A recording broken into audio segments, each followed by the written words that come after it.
तो क्लास 10 का सभी विद्यार्थियों को एक बार फिर से वेलकम है दोस्तों। अभी इससे पहले हमने सब्जेक्टिव क्वेश्चन का वीडियो अपलोड किया था जिसमें सिर्फ सब्जेक्टिव क्वेश्चन थे, कुछ पैसेज थे और ग्रामर थे। ठीक है, अब जो है सो दोस्तों नेक्स्ट वीडियो है ये, और नेक्स्ट वीडियो में मैं ऑब्जेक्टिव क्वेश्चन बताने सब्जेक्टिव क्वेश्चन बताने का प्रयास कर रहा हूँ ताकि आपका एग्जाम अच्छा जाए, और मैं उम्मीद करूँगा कि आपका जो है सो क्वेश्चन यहाँ से मिल जाए, है ना। और दोस्तों सबसे इंपॉर्टेंट क्वेश्चन में लेकर आए, सबसे पहले देख पा रहे हैं आप क्या कि why is Bholi's father worried about her. Bholi के पिता क्यों चिंतित हैं भोली को लेकर के? तो Bholi's father is worried about Bholi, it is because she has neither good look. क्योंकि देखिए भोली के पिता चिंतित इसलिए थे क्योंकि भोली के पास भोली का खूबसूरत सा चेहरा नहीं था, ठीक है, गुड लुक उसका था नहीं, और नॉर इंटेलिजेंस, उसके पास दिमाग भी नहीं था, बुद्धू लड़की थी, है ना। लाइक हिज अदर चिल्ड्रन, मतलब अन्य बच्चों की तरह उसके पास ना लुक था ना ही इंटेलिजेंस था। He is worried that no one will marry her when she comes of marriage life. उनको चिंता ये था उनके पिताजी को कि जब ये शादी की उम्र में चली जाएगी तो इसका शादी कौन करेगा, है ना। जब शादी का उम्र इसका हो जाएगा तो शादी कौन करेगा। ये क्वेश्चन दोस्तों इंपॉर्टेंट था, ये क्वेश्चन आपको देखने को मिल सकता है एग्जाम में, ठीक है। तो इसको आप लोग जो है सो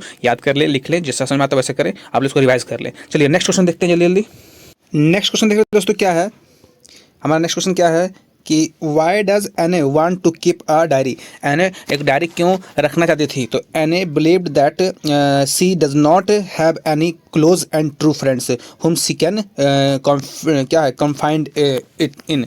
मतलब बोली सॉरी क्या नाम है, एन ए जो है ना, एन ए डायरी क्यों रखना चाहती थी? क्योंकि वो चाहती थी ना, वो सोचती थी क्या कि जो है सो आज के डेट में कोई भी एक मतलब भरोसेमंद आदमी नहीं मिलेगा, ठीक है, और ना ही कोई भरोसेमंद फ्रेंड मिलेगा, ठीक है। इसलिए वो जिस पे अब वो भरोसा कर सके, इस पर वो विश्वास सके। तो though she had friends she was never able to truly open up about her feelings with them. और वो अपने जो अंदर की अपने मन का जो उसका अनुभव है, चाहे उसका जो मन का बात है वो किसी को बता दे, है ना। ये भी उसको बिलीव नहीं होता था कि मैं किसी को बताऊंगी और वो जो है सो मेरा बात को समझेगा और वो है सो सिक्योर रखेगा। क्योंकि सभी लोग आज के डेट में चुगली करने वाले दोस्त होते हैं, आपको पता है। आप सोचते हैं कि मैं उसको बताऊंगा अपने दिल का बात, लेकिन वो किसी को बता देगा, है ना। तो ये चीज़ उसको भरोसा नहीं था अपने दोस्तों पर, इसलिए वो जो है सो डिसाइड किया क्या कि एक डायरी हम रख लेंगे। डायरी जो है सो एक बहुत ही सिक्योर, इससे सिक्योर कुछ नहीं हो सकता है। मैं जो डायरी में लिखूंगी वो मैं डायरी में रह जाएगा, वो उसको कोई नहीं देख सकता है। So he decided to confined all her thoughts and क्या इनरमोस्ट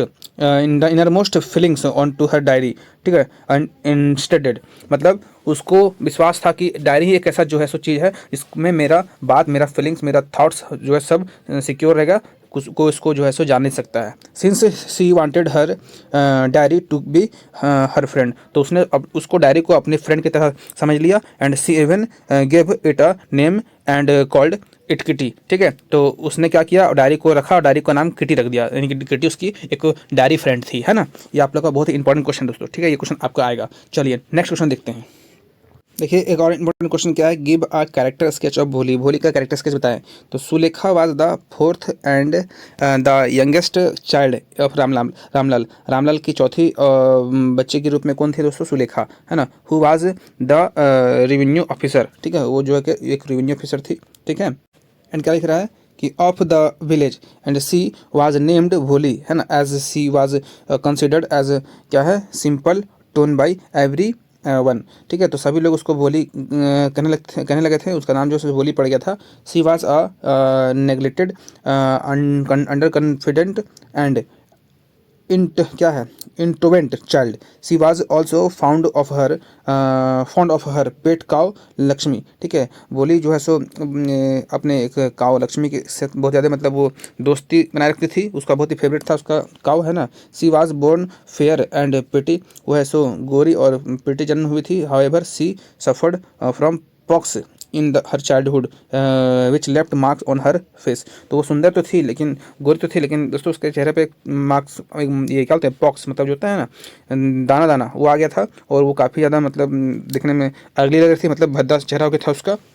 एंड आगे चलते हैं, देखते हैं क्या है। on her face and head injured made her mind slower than the normal child on her age। उसको एक माथे में दोस्तों चोट लगा था, इस कारण से उसका जो है सो सेंस गड़बड़ हो गया था, उसका दिमागी संतुलन खो गया था और ये अदर चिल्ड्रन की तरह ये नॉर्मल नहीं थी, ठीक है। चलिए she learn to speak very late, वो बहुत ही लेट से बोलना सीखी, ठीक है। और क्या stammered even after she could speak, जब भी बोलती थी तो वो हगलाती थी, ठीक है। Other children mimicked and make fun of her, दूसरे बच्चे उसको नकल करते थे और उसको चिढ़ाते थे, है ना।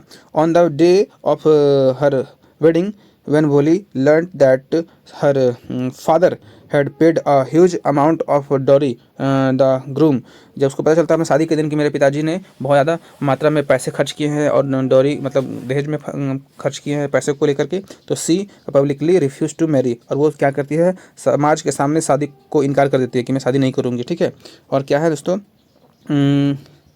And married him and stood up of the herself stood up for herself. She no longer stammered and surprised everyone by it, despite being her shy, and decided to serve them in their old age and teach in the school in which she had been taut. ठीक है, तो दोस्तों बहुत ज़्यादा मतलब वो तपस्या और बोल सकते हैं कि हार्ड वर्क करने के बाद वो अपना जो है सो बोलने का तरीका जो था उसका वो ठीक हो जाता है। ठीक है, और वो काफ़ी ज़्यादा कॉन्फिडेंटल हो जाती है पहले से। ठीक है, और अपना धीरे धीरे उसका दोस्तों एक हैबिट सुधर जाता है। बाकी वो चेहरे से सुंदर उतना नहीं थी, इसके बारे में लिखना है। होली का कैरेक्टर्स कैसे लिखना है, होली किस तरह से थी, कैसी थी, उसके बारे में लिखना है बस दोस्तों आपको, है ना। आपने कहानी पढ़ा हो तो लिख सकते हैं अपने मन से भी 2-4 लाइन। चलिए आगे बढ़ते हैं। एक क्वेश्चन देख रहे हैं क्या है कि हु वाज हॉरेंस डेनबी, बहुत ही इंपॉर्टेंट क्वेश्चन दोस्तों। And what kind of person was he, तो हॉरेस डेनबी कौन था और किस तरह का वो आदमी था। Horace Denby was a 50 years old, क्या बैचलर, वो है सो 50 साल का एक कुंवारा आदमी था। And who was considered to be a good and respectable citizen, वो बहुत ही मतलब अच्छा और रिस्पेक्टिव आदमी था वो समाज में। And however he was not completely honest, लेकिन वो ईमानदार नहीं था पूरी तरह से। ठीक है, he was very fond of rare and expensive books, वो है सो बहुत ही महंगे महंगे किताबों का जो कम मिलता है उसका वो फ़ैन था, है ना। Horace was never caught for stealing, वो कभी चोरी के लिए पकड़ा नहीं गया। He stole only rich people and never hurt anyone, वो अमीर आदमी को लूटता था और अमीर आदमी के सामान को चोरी करता था और वो कभी किसी को दुख नहीं पहुंचाता था। ठीक है, तो आगे बढ़ते हैं।